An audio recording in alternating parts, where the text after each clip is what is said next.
Hi kids, it's Miss Blanchard here again with our second video on the Spanish-American War, and your debate is going to be over should we ratify the Treaty of Paris that will eventually end the Spanish-American War.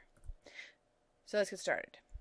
So the United States and Cuba have a history going back to the 1860s, if not earlier. If you remember the Ostend Manifesto, which was our attempt to wrestle Cuba away from Spain before the Civil War, and you probably should remember that because that would make excellent spiral review for the test.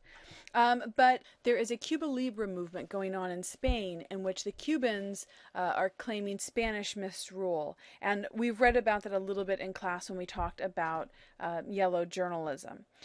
So at the same time, though, America is stepping up its investment in Cuba by, and this is in Spanish, so I have absolutely no clue what it says, but maybe one of you can enlighten me. America is investing a lot in the sugar and different types of ore mining in Cuba, so American commercial interests are expanding rapidly there. And of course, we talked about in our last lecture that the Second Industrial Revolution and looking for commercial markets and sources of raw material was an important aspect of American imperialism. So, the United States had a small military presence in Cuba. Here is the USS Maine in early February of 1898. And on February 15th, the USS Maine explodes in Havana Harbor, killing several hundred American sailors on board. The American press is going to blame the Spanish for torpedoing the ship, but in the 1970s, the United States Navy actually got permission to do some diving in Havana Harbor to investigate this, and we actually found out it was caused by American sailors' mishandling of munitions on board, so we actually accidentally exploded it ourselves. But despite that, Americans never let the truth get in the way. This rallying cry of "Remember the Maine, to hell with Spain" becomes a very nationalistic cry as we're pushing the American government to go to war with the Spanish. Now, who is this cry coming from? Well, it does become a pretty common cry in America. It's very similar to kind of remember the Alamo, this very like nationalistic spirit. But a lot of it is being caused by those yellow journalists that we discussed in class. Here is the world, the Maine explosion caused by bomb or torpedo. Captain Sigsbee and Consul General Lee are in doubt. The world has sent a tugboat, a special tug with submarine divers to Havana to find out. Lee asks for immediate court of inquiry. 250 men dead. So this sensationalist journalism, this yellow journalism that we discussed in class. Here's the New York Journal. Crisis is at hand. Spanish treachery. Calling by Americans for this call to war. The New York Journal also reported that the whole world thrills with war fever. And Roosevelt, as Secretary of the Navy, says that an act of dirty treachery on the part of the Spanish was to cause, and that the United States needs a war. And of course, this issue of yellow journalism is an important issue in the actual causes of the war. Here is Hearst, this Wizard of Oz, and remember we kind of talked about how the Wizard of Oz may have been an allegory for the populist movement, maybe not, but Hearst and Pulitzer receive a lot of the blame / credit for causing the Spanish-American War. They publish things like the Delome letter. They publish these inflammatory articles and pictures of the Spanish-American War. Here on the left, we see a picture of Pulitzer, an immigrant to the United States, one of these new immigrants from Eastern Europe.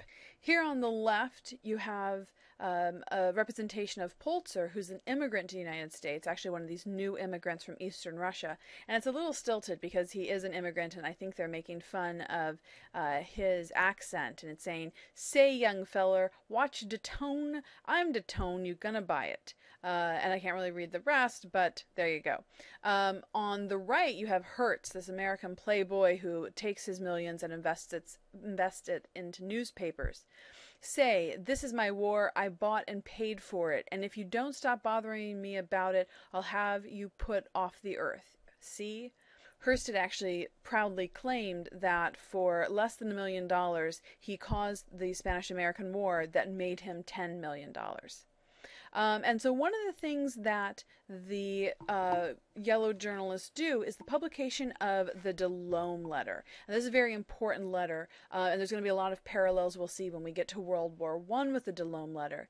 It's diplomatic correspondence from a Spanish diplomat in Washington, D.C., the ambassador, to the Secretary of, kind of like what we would think of as the Secretary of State in Spain, saying that McKinley is not a strong enough president, that they'll never go to war with Spain. And this diplomatic telegraph is actually intercepted and published, and it embarrasses McKinley. And so McKinley's kind of feels backed into a corner, needing to go to war to kind of prove his virility. And the American people support that, saying, how dare you speak badly about America, that we would ever back down. Like this, again, this rugged individualism.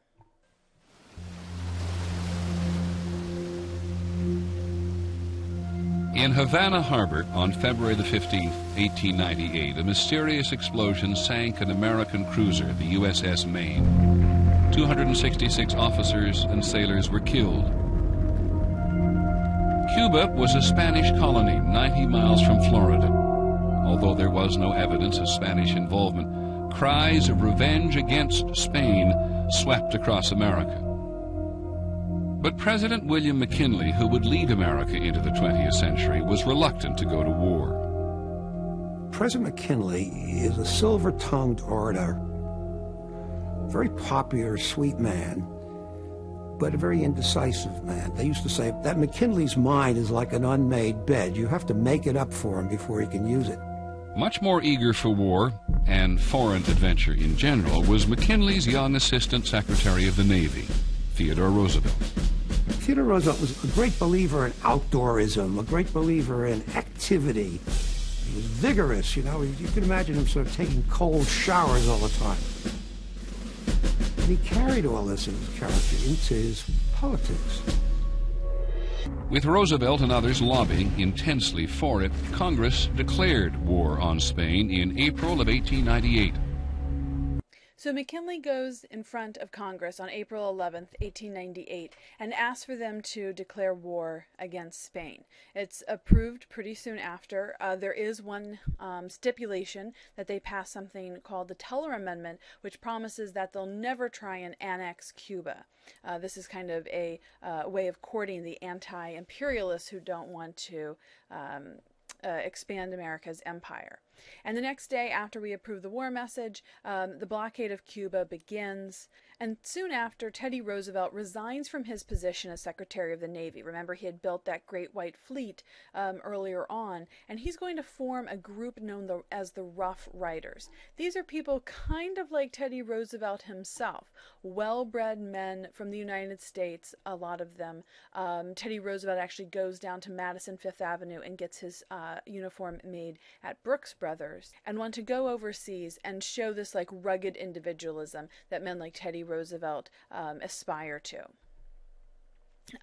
The Rough Riders are going to fight with some of these Buffalo soldiers at the most famous and biggest battle of the war, the Battle of San Juan Hill, and really be a strong force in the war.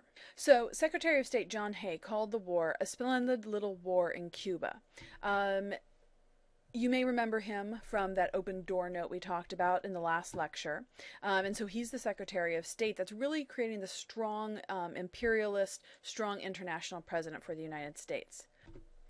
Despite the Teller Amendment's promise not to annex Cuba, the Platt Amendment is going to be passed at the end of the Spanish-American War, protecting the United States' interest and acknowledging its unilateral right to intervene in Cuba. Cuba cannot enter into treaties and borrow money without seeking the United States' approval, and it's a way for the United States to protect its sugar and mining industry. But in the long term, it is going to provoke a lot of anti-American sentiment, and that feeling is what Fidel Castro uses in 1959 to start this communist uprising and push out the American government. So the United States moves to Puerto Rico during the war and takes over Puerto Rico, hence becoming a protectorate of the United States. And the Treaty of Paris is signed on December 10th, 1898, making the war technically a 144-day war, though fighting actual hostilities between the two nations last less than 100 days. But America takes this opportunity to expand the war into the Philippines, looking for another island to annex. We send Admiral Dewey into the Philippines, and he's able to take over Manila Bay in less than 4 hours. Dewey destroys or captures all the Spanish warships. The Filipino rebels initially welcomed the Americans. Like in Cuba, there had been a freedom movement to free themselves from Spanish rule.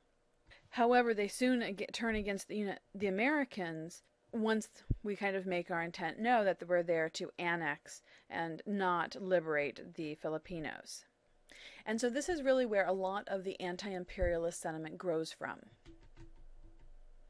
These anti-imperialists we already talked about are really, again, a reaction to the Spanish-American War, and more specifically, the annexation of the Philippines. However, most Americans end up supporting the Spanish-American War, seeing it as a very patriotic war effort. This tends to be the result of wars you win. Think back to like the War of 1812 and, of course, the American Revolution. That's being kind of referenced here, the spirit of 1776, saying that the patriotic citizens advocate recourse to arms to wreak vengeance upon Spain. So McKinley uses the Spanish-American War to parlay himself again to victory in 1900. On the left, gone Democratic, is the ruin of the economy, but now, thanks to the Klondike Gold Rush, the Long Depression's over, so we see on the right we've gone Republican. On the left, there was a run on the bank. On the right, a run to the bank. And on the left, you saw that Spanish rule in Cuba, the mistreatment, the imprisonment of Cuban nationalists, and on the right, the American rule in Cuba. And then this caption at the bottom, the American flag has not been planted in foreign soil to acquire more territory, but for humanity's sake. So McKinley is going to be overwhelmingly elected with Teddy Roosevelt, this former Secretary of the Navy, former Rough Rider, as his vice president. At the Pan American Exposition in Buffalo, New York in September 1901, President McKinley was killed by an assassin with no particular cause beyond his own dissatisfaction. Theodore Roosevelt, by then vice president, became America's leader. He's really the first president who sees the United States as a global power. America's century begins really with Roosevelt. Theodore Roosevelt was an imperialist. He actually gloried in the term, and he wanted the United States to be a real empire, exercising great power in the same ways that the great European empires did. And so Teddy Roosevelt will become the next president. Bringing that Rough Rider spirit with him will set up his presidency and his diplomacy to be known as Big Stick Diplomacy, which we'll explore more in class tomorrow.